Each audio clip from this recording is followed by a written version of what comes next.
Selamat pagi Ibu, perkenalkan nama saya Ros Rahmania dari tingkat 1A. Di video kali ini saya akan mereview materi tentang sistem sensoris dan sistem pendengaran. Yang pertama, sistem sensoris. Penglihatan sama dengan mata. Struktur fungsi bagian mata mempunyai reseptor untuk menangkap rangsang cahaya yang disebut fotoreseptor. Oleh karena itu, pada siang hari, pantulan sinar matahari oleh benda-benda di sekeliling kita dapat kita tertangkap dengan jelas. Sebaliknya, pada malam hari, benda-benda di sekitar kita tidak memantulkan cahaya matahari seperti waktu siang hari. Akibatnya, kita hanya mampu melihat benda-benda itu bila mereka memantulkan cahaya dari sumber cahaya lain, misalnya lampu. Berikutnya kita akan membahas tentang struktur atau bagian-bagian mata dan fungsinya. Yang pertama, kelopak mata merupakan kulit, fungsinya menutup mata. Yang kedua, sklera atau pembungkus lapisan luar, fungsinya melindungi bola mata dari kerusakan mekanis dan memungkinkan melototnya otot mata. Yang ketiga, kornea atau selaput bening tembus pandang pada bagian depan sklera, fungsinya penerima rangsang cahaya. Yang keempat, koroidea atau lapisan tengah di antara sklera dan retina berupa selaput darah kecuali di bagian depan, fungsinya penyedia makanan bagi bagian mata yang lainnya. Yang kelima, iris atau selaput pelangi. Selaput berwarna atau mengandung pigmen sama dengan melanin, merupakan bagian depan koroidea. Fungsinya yang pertama, melindungi refleksi cahaya dalam mata. Yang kedua, mengendalikan kerja pupil. Yang keenam, pupil, berupa lubang yang dibatasi oleh iris. Yang ketujuh, lensa, berupa lensa biconvex, fungsinya membiasakan dan memfokuskan cahaya agar bayangan benda dapat jatuh pada retina mata. Yang ketujuh, aqueous humor, berupa cairan encer, fungsinya menjaga bentuk kantong depan bola mata. Yang kedelapan, vitreous humor, berupa cairan bening dan kental selaput zala, berfungsi meneruskan rangsang ke bagian mata, memperkukuh bola mata. Yang kesembilan, retina atau pusat penglihatan, menerima bayangan dan untuk melihat benda. Yang kesepuluh, fovea atau bintik kuning, berupa bagian yang mengandung sel-sel kerucut sebagai tempat bayangan jatuh pada daerah retina. Yang ke-11, badan silia, berupa otot melingkar dan otot radial yang terdekat pada ujung depan lapisan koroid yang membentuk penebalan, berfungsi menyokong lensa dan mensekresikan aqueous humor. Yang ke-12, bintik buta atau tempat saraf optik meninggalkan bagian dalam bola mata, berfungsi tidak peka terhadap cahaya karena tidak mengandung sel konus dan sedikit sel batang. Yang ke-13, saraf mata, berupa serabut saraf, berfungsi meneruskan rangsangan cahaya ke saraf kranial atau saraf optikus. Yang ke-14, konjungtiva, lapisan tipis jaringan yang menutupi seluruh bagian mata yang terletak di bagian dalam kelopak mata bawah, berfungsi mengandung banyak kapiler arteri sehingga dapat merubah warna dari pucat atau anemia, merah muda atau normal atau tidak anemia. Proses penglihatan, rangsang yang diterima indera penglihatan atau mata berupa cahaya.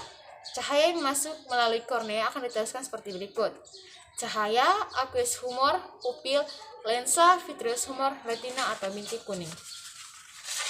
Apabila cahaya yang masuk terlalu terang, pupil akan menyempit atau mengalami konstriksi. Bila cahaya redup, pupil akan melebar atau mengalami dilatasi. Cahaya yang dipantulkan ke mata masuk ke dalam retina, khususnya pada fovea atau bintik kuning, sehingga orang bisa melihat. Cahaya ini dapat terfokus ke dalam fovea karena diatur oleh lensa.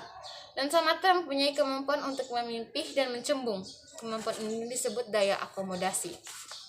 Kita akan membahas tentang materi pendengaran. Pendengaran.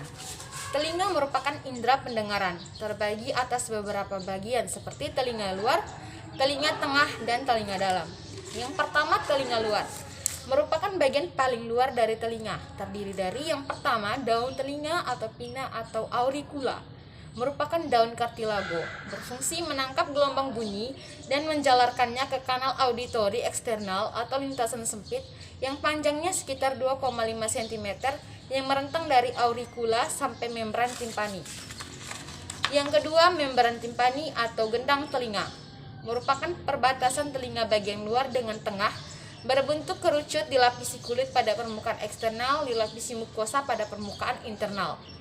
Memiliki ketegangan, ukuran, dan ketebalan yang sesuai untuk menghantarkan gelombang bunyi secara mekanis. Membran timpani dibagi atas 4 kuadran untuk menentukan tempat adanya perforasi atau lubang. Yang pertama atas depan, yang kedua atas belakang, yang ketiga bawah depan, yang keempat bawah belakang atau tempat dilakukannya miringotomi. Yang kedua telinga tengah, terletak di rongga berisi udara dalam bagian petrosus atau kanalis facialis atau tulang temporal.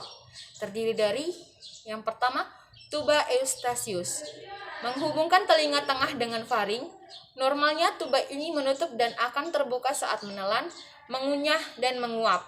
Berfungsi sebagai penyeimbang tekanan udara pada kedua sisi membran timpani. Bila tuba membuka, suara akan teredam. Yang kedua ossicle auditory atau tulang pendengaran. Terdiri dari 3 tulang, yaitu malleus atau martil, incus atau anvil, stapes atau sanggurdi. Berfungsi sebagai penghantar getaran dari membran timpani ke venesta vestibuli. Yang ketiga otot, membantu mekanisme kompensasi tubuh untuk melawan suara, nada tinggi atau peredam bunyi. Yang pertama musculus atau otot stapedius, berkontraksi stapes jadi kaku, suara dipantulkan.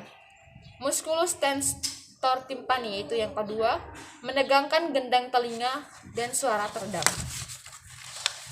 Yang ketiga telinga dalam, berisi cairan dan terletak dalam tulang temporal. Terdiri dari yang pertama labirin.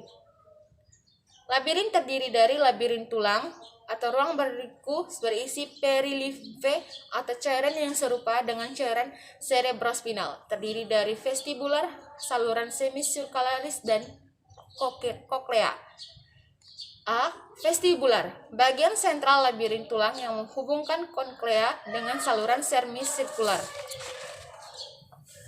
Sekian review materi dari saya. Apabila ada kekurangan, saya mohon maaf. Terima kasih dan selamat pagi.